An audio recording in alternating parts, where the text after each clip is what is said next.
স্বাধীনতা এই শব্দটি কিভাবে আমাদের হলো? কবি নির্মলেন্দু গুণ। একটি কবিতা লেখা হবে, তার জন্য অপেক্ষার উত্তেজনা নিয়ে লক্ষ লক্ষ উন্মত্ত অধীর বেকুল বিদ্রোহী শ্রোতা বসে আছে।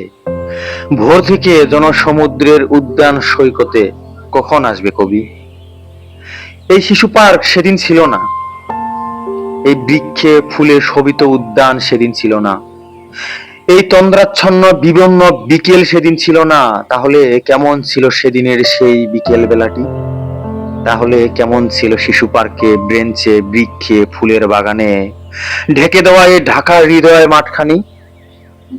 জানি সেদিনের সব স্মৃতি মুছে দিতে হয়েছে উদ্যত কালো হাত। তাই দেখি কবিহীন এই বিমুখ প্রান্তরে আজ কবির বিরুদ্ধে কবি, মাঠের বিরুদ্ধে মাঠ, বিকেলের বিরুদ্ধে বিকেল, উদ্যানের বিরুদ্ধে উদ্যান, মার্চের বিরুদ্ধে মার্চ।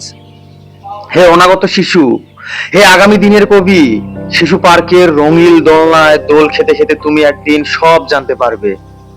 আমি তোমাদের কথা ভেবে লিখে রেখে যাচ্ছি সেই শ্রেষ্ঠ বিকেলের গল্প। সেই উদ্যানের রূপ ছিল ভিন্নতর।